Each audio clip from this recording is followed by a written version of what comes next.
Hello, podcast world. It is 9/11/2020, September 11, 2020, at 1:10 a.m. And first, I'm going to start off by talking about Labor Day and what it entails. Like, hopefully, you had a good Labor Day weekend. Hopefully, you had a good Labor Day. Hopefully, you had no labor. Hopefully, you didn't go into labor. And hopefully, you didn't create any babies. That's all I'm saying. So, with all that being said, here it is, another national monument of a day, 9/11. Where were you on 9/11 is the question that they used to ask. Where were you when the towers fell? Today, my brother came into town. We went to Dallas to pick him up from the airport, Love Field Airport, and it was cool. It was cool, you know. I'm glad for safe travel and everything. And you know, now I'm sitting here reflecting on the fact that, hey, look at what happened. The other day, I was watching the 7500 flight 7500 and how things were at that time and how they managed to come in the cockpit behind the stewardess and basically had a box cutter and poked up the captain.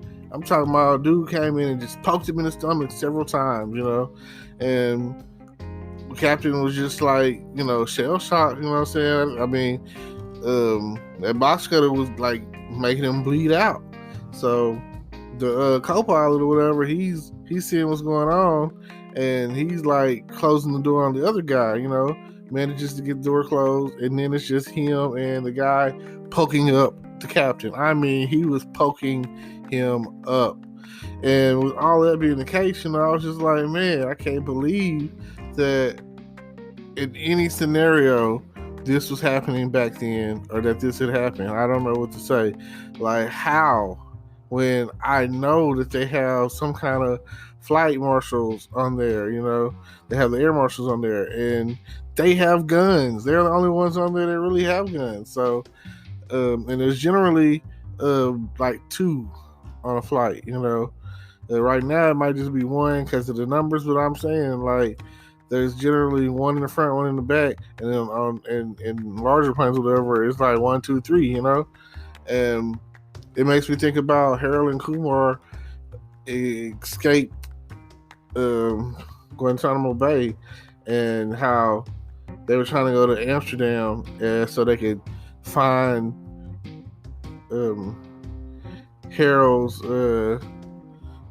neighbor girlfriend, you know, the girl that he was so much in love with. And at the end of White Castle, they end up kissing on the elevator in the hallway or whatever. And he's like, oh, I've been thinking about you every time I see you, all that. So I'm just saying, I don't understand how they got on the plane with box cutters, you know. Like, even then, there was pretty, because I flew before 9/11, and before 9/11, it was a little bit more lax as far as getting on the plane, but they still did a thorough job of searching you, you know. Like, nowadays, dealing with the airport, you basically have to come through naked. Like, you taking your shoes off, you taking your hoodie off, you taking your belt off, you taking all metal things, objects out. Like, where, you know, at the end of the day, then they making you throw away cologne and shampoo unless they're in a Ziploc bag. And unfortunately, like, when that happened to me, they were searching my bag and I forgot I had this cologne, and somebody I was with was like, man, I got a Ziploc bag. Boom, saved me like $50 on some cologne. It was that P. Diddy's Unforgivable or whatever, Unforgiven or whatever it's called. It was really good smelling cologne, and I was happy to have kept it, and then it was like the oil. So, oh man, it wasn't gonna be easily replaced, and I had just got it, so it was full, like really full. And yeah, you know, those are the things that you have to think about. Then nowadays, it's like more and more technology, laptops and tablets and cell phones or whatever. All these things are coming onto the plane nowadays, so they have a whole protocol to search those or whatever to make sure there's nothing dangerous, no hidden weapons or anything, no concealed weapons. So I don't know how they got the box cutters. I don't know how that all worked out. But see, that flight was coming out of Belgium, Germany, so it's different when it was. I just don't understand how it all went down all those years ago. We're coming up on the 20th year. Like next year, this time next year, it'll be 20 years since 2000 and the 9/11 attack happened. So I still feel like some people out there, conspiracy theorists, and feel like the government had a hand in that. So I will still, I salute you if you think that, because I think the same thing. I feel like, just like this whole coronavirus thing, I feel like it's manufactured, it's population control, and I really feel that it's targeted, like for some of the people who have died, I feel like they're targeted. Like there's something about their genetic, they're like a genetic marker. And don't think I'm crazy about this, because I was watching Blacklist and that was a thing.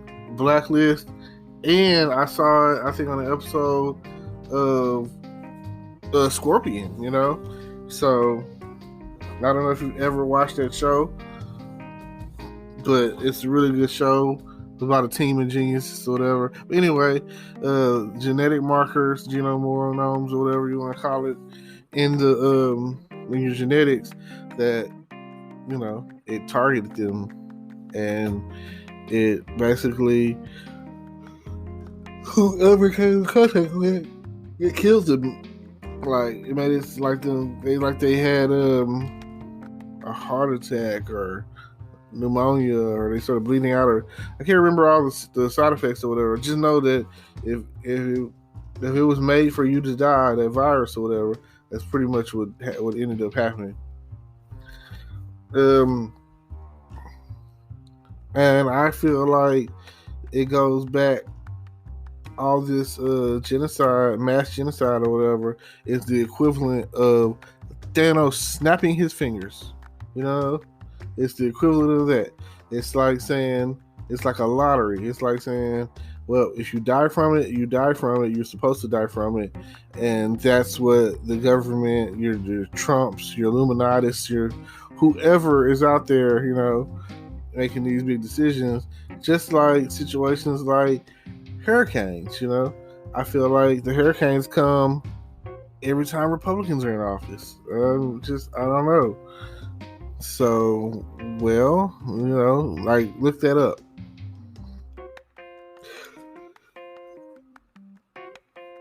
I can't say that hurricanes didn't happen during the Democratic offices or whatever, but it just seems like natural disasters or pandemics or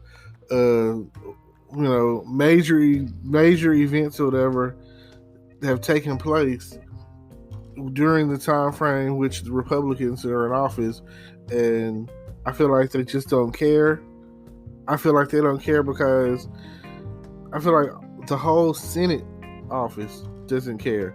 I feel like they don't care because why? Like, what's so tough about passing some of these bills? Like, what's wrong with passing some of these stimulus bills? Can we get? You say you want to help America. You say that you want to help the economy, but at the end of the day, you are the one who's holding back the economy. You are the one that's holding back the stimulus bill. You are the reason why a lot of people who are in need right now of some extra cash, some extra money that they probably would have been able to make had this whole pandemic not come upon us. So just something to think about. Times have changed. Are you here to help your fellow man? I can't tell. But yes, it's been a great week so far. You can't really predict the future, but if you can, let me know how you're doing it. I need your crystal ball. And if you got a money tree, pick some money for me. That's all I'm saying. Times are getting harder and harder, and there's definitely money to be made. There's definitely things to learn. Just stay safe. Stay away from COVID. Stay away from coronavirus. Stay healthy, my friends. So that's all I can ask. I appreciate every time that y'all listen to my podcast. I appreciate every time you tune in and listen to me.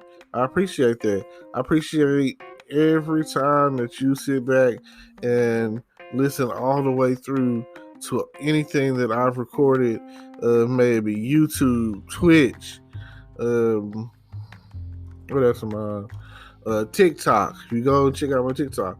And all of that information will be in the description down below. And if you're going to my YouTube page or any page, Facebook, whatever, don't forget to like, comment, subscribe, hit the notification bell, send me a message, comment, all of that.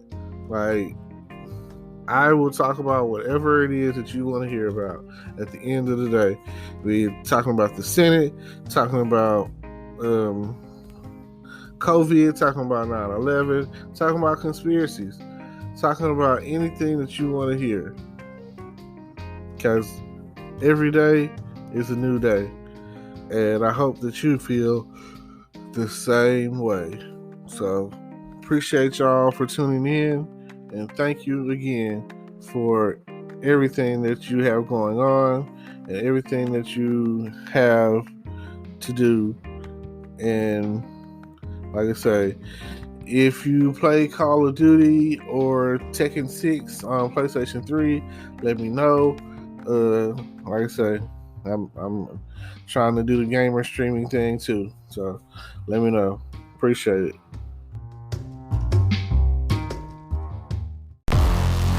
Hello, YouTube world. Welcome to my channel. Don't forget to like, comment, subscribe, and hit the notification bell so you can be notified when I drop hot content like this. And stay tuned for the next video.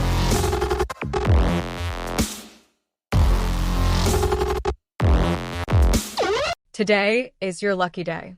Today is the day that our $3 website works for you, paying you directly to your PayPal daily. Imagine $3 ongoing continuous payments to your PayPal account. Imagine falling asleep and waking up to $300 in your PayPal account. How would this make you feel? How could this help you? What bills could you pay? What kind of fun could you have? What does that retirement look like now? All for a one-time payment of $3. This website is DFY done for you, fully built and completely hosted, and never stops collecting payments for you. You have spent $3 on coffee on a regular, but that coffee won't help you create multiple streams of income. Click the link below.